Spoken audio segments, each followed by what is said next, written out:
ना इधर ना उधर, सीधे मुद्दे पर नजर। और क्या है आज की खबर, आप देखना शुरू कर चुके हैं न्यूज़ 18 आपके पुनीत के साथ। तो बात हम कर रहे हैं यूक्रेन और रशिया के बीच चल रही जंग की, क्योंकि एक तरफ जंग छिड़ी हुई है, लगातार हमले किए जा रहे हैं, और दूसरी तरफ हो रही है शांति के लिए बातचीत, जिसको करा रहा है अमेरिका, और ये हो रही है सऊदी अरब में। खबर ये भी आई है कि युद्ध विराम हो जाए 30 दिनों के लिए, इसका प्रस्ताव भी आया है। इस पूरी खबर को जानने के लिए सीधे आनंद के पास चलते हैं, मेरे सहयोगी मौजूद हैं। आनंद, क्या खबर आई है? बिल्कुल, देखिए बीते दिनों हम लोग जो वीडियो बनाए थे उसमें तो ये जानकारी दिए थे कि जेलेंस्की भी सऊदी अरब में पहुंचे हुए हैं और अमेरिका के विदेश मंत्री भी सऊदी अरब में पहुंचे हुए हैं और उनकी बैठक भी होने वाली है यूक्रेन से। तो जैसा कहा गया था वैसा हुआ भी है। कल दरअसल सऊदी अरब में बैठक हुई है अमेरिका और यूक्रेन की, और उसमें अमेरिका ने प्रस्ताव रखा है 30 दिन के लिए युद्ध विराम का। ये प्रस्ताव यूक्रेन ने नहीं, अमेरिका ने रखा है कि 30 दिन के प्रस्ताव पर उसने चर्चा किया है यूक्रेन के अधिकारियों के साथ। तो उसमें यूक्रेन ने उसको मतलब कि एक तरीके से सहमति जता दी है कि ठीक है, मैं 30 दिन के लिए तैयार हूँ, लेकिन उसके लिए वो शर्तें रखे हैं। जैसे कि जेलेंस्की ने उस पर बोला है, जेलेंस्की ने कहा है कि यूक्रेन यह प्रस्ताव एक सकारात्मक कदम है। अमेरिका जो प्रस्ताव रखा था इसे स्वीकार करने के लिए यूक्रेन पूरी तरह से तैयार है। अब अमेरिका की जिम्मेदारी है कि वह रूस को इसके लिए राजी करे। दरअसल खबर यह है कि इस प्रस्ताव के बाद अमेरिका की जो विदेश मंत्री हैं मार्को रूबियो, उनका बयान आता है और वो बोलते हैं कि सीज फायर के लिए, युद्ध विराम के लिए यूक्रेन तैयार हो गया है। अब इसके लिए अगले हफ्ते रूस से चर्चा की जाएगी 30 दिन के युद्ध विराम। अगले हफ्ते मतलब एक हफ्ते तक तो ये मामला खिंच गया है। अच्छा, एक चीज और है कि जेलेंस्की तो इस मीटिंग में शामिल नहीं हुए, मार्को रूबियो और यूक्रेन के प्रतिनिधि शामिल हुए, लेकिन जेलेंस्की सऊदी अरब में ही मौजूद थे। तो ये सऊदी अरब में उनके होने के मायने क्या हैं? क्योंकि वो मीटिंग में नहीं आए, तो सऊदी अरब में क्यों गए हैं? और सऊदी अरब में गए हैं तो मोहम्मद बिन सलमान जो प्रिंस हैं, क्राउन प्रिंस हैं, उनसे उन्होंने मुलाकात की है। तो क्या इसमें मोहम्मद बिन सलमान की कोई भूमिका है? बिल्कुल, लेकिन मोहम्मद बिन सलमान की तो इसमें अभी कोई ऐसी स्पष्टता नहीं आई है कि उनकी कोई भूमिका है। लेकिन खबरें ऐसे चल रही हैं कि अब जो तीन साल से जो युद्ध चल रहे थे उसका जो एक तरीके से अंत पर मुहर लगी है वो सऊदी अरब से लगी है। और इससे पहले भी रूस और अमेरिका की बैठक, जो पहली बैठक हुई थी वो भी सऊदी अरब में ही हुई थी। दूसरी बैठक भी जो कल थी रूस अमेरिका की, सऊदी अरब में भी की गई है, और इसमें यूक्रेन के अधिकारियों को भी शामिल किया गया था। जेलेंस्की नहीं शामिल हुए हैं, लेकिन उनकी जो बयान नहीं, ये मैं आपसे ये समझना चाह रहा हूँ कि ये जो कल बैठक हुई है वो उस बैठक में अमेरिका और यूक्रेन का प्रतिनिधिमंडल था या फिर रूस के लोग भी थे? नहीं, शायद नहीं थे। बिल्कुल अलग अलग ये बैठक हुई थी। जो रूस और अमेरिका की बैठक हुई है वो एक अलग बैठक हुई है, और अमेरिका और यूक्रेन की जो बैठक हुई है वो अलग हुई है। इसमें जो हथियार मदद जो दी जा रही थी यूक्रेन को वो रोक दिए गए थे। दूसरा खुफिया जानकारी जो थी वो रोक दी गई थी अमेरिका की तरफ से। इन सभी को लेकर के चर्चा भी हुई है। दूसरी जो खनिज डील थी उस पर भी चर्चा हुई है। तो आने वाले समय में जो खनिज डील बीते 2 हफ्ते में ट्रंप और जेलेंस्की की जो तीखी बहस हुई थी, उसके बाद ये जो डील है फिर से इस डील पर चर्चा हुई, और इस डील को लेकर के जेलेंस्की आने वाले दिनों में वो अमेरिका दौरे पे फिर नहीं, ठीक है, जेलेंस्की जाएंगे आने वाले दिनों में, लेकिन वो जो आप कह रहे हैं कि मदद रोक दी गई थी, इंटेलिजेंस साझा करने से मना कर दिया गया था, तो क्या इस पर भी कोई सहमति अभी बनी है? क्योंकि देखिए प्रस्ताव तो आया, लेकिन प्रस्ताव के ऊपर अमल तो तब होगा जब रूस भी इसके लिए राजी होगा। लेकिन उस बीच यूक्रेन के ऊपर जिस तरीके से अटैक किया जा रहा है और यूक्रेन को इंटेलिजेंस नहीं साझा किया जा रहा है, तो वो यूक्रेन के लिए मुश्किल में डालने वाला है। तो इसको लेकर कुछ बातचीत की खबर आई है क्या? नहीं, इसको लेकर भी कोई बातचीत नहीं आई है, लेकिन जेलेंस्की जो शर्त रखे हैं, मैं उस शर्तों को पढ़ना चाहता हूँ। दरअसल उन्होंने शर्त रखी है इस 30 दिन की जो युद्ध विराम होगा, इसमें उन्होंने बोला है कि समुद्र से लेकर आसमान तक पूर्ण शांति रहे, कहीं से भी अटैक ना हो। भी नहीं हो कि ड्रोन अटैक हो रहा है, मिसाइल अटैक किया जा रहा है या घुसपैठ कर दी गई। दूसरा उन्होंने शर्त रखी है कि कैदियों की रिहाई हो, जिससे भरोसा कायम हो सके यूक्रेनियों लोगों का।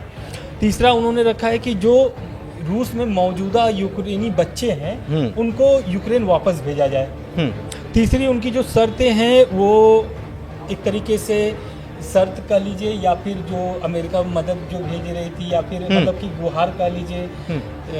तो दरअसल वो जिस पे हम लोग बात कर रहे थे, सुरक्षा गारंटी और हथियार मदद के तौर पे हथियार दे रहा था अमेरिका, इस दोनों पे भी बात की है। जेलेंस्की बोले हैं कि अमेरिका अगर चाहे तो वो यूक्रेन को खुशहाल दे सकता है। फिर खुशहाल मतलब अच्छा, उसमें खनिज तेल का भी जिक्र एक प्रकार की आई है, वहाँ पर हमारे लोगों हमारी इकोनॉमी भी बढ़ने का काम होगा।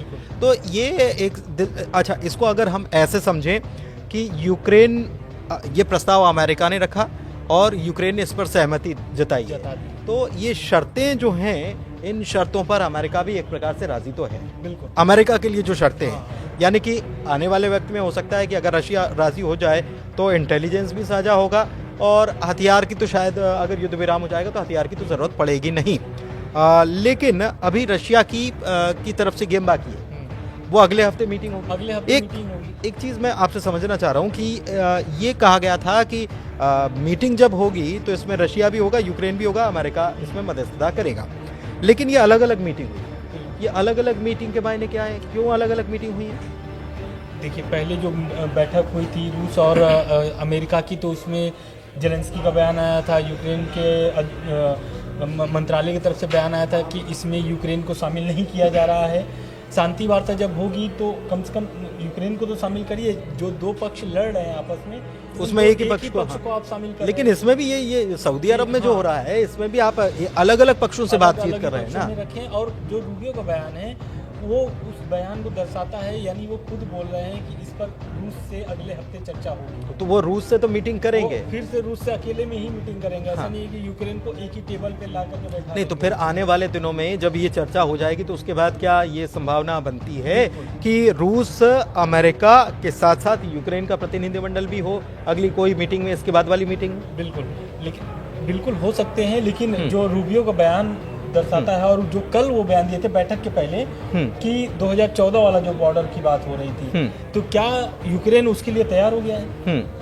मतलब अभी जो सीज फायर के लिए अगर वो तैयार हो गया है तो इसका मायने यही निकलता है कि क्या वो 2014 वाला जो रूबियो बोले थे कि 2014 की जो बॉर्डर है उस पर कोई भी बातचीत नहीं होगी, मतलब जमीन यूक्रेन को छोड़ना ही होगा 2014 वाला। तो उससे ये दर्शाता है कि कहीं ना कहीं जेलेंस्की दबाव में आ गए हैं और वो चाहते हैं कि जो अमेरिका भी बोल रहा है उस पर ही काम किया जाए, क्योंकि लगभग 3 साल से अमेरिका के ही समर्थन में यूक्रेन लड़ाई लड़ रहा है, उसके सपोर्ट से यूक्रेन लड़ाई लड़ रहा है। लेकिन ये 30 दिन का जो वक्फा तय किया गया है या वक्त तय किया गया है, इस 30 दिन को अगर जेलेंस्की हामी भर रहे हैं तो क्या वो अपने आप को इस दौरान मजबूत करने जैसी बात हम माने, या फिर ये तो चूंकि अमेरिका की तरफ से प्रस्ताव आया तो अमेरिका चाहता है कि भाई फौरी तौर पर तो हो शांति, उसके बाद देखेंगे। अब इसमें कहीं ना कहीं देखिए नाटो का भी भूमिका होगा।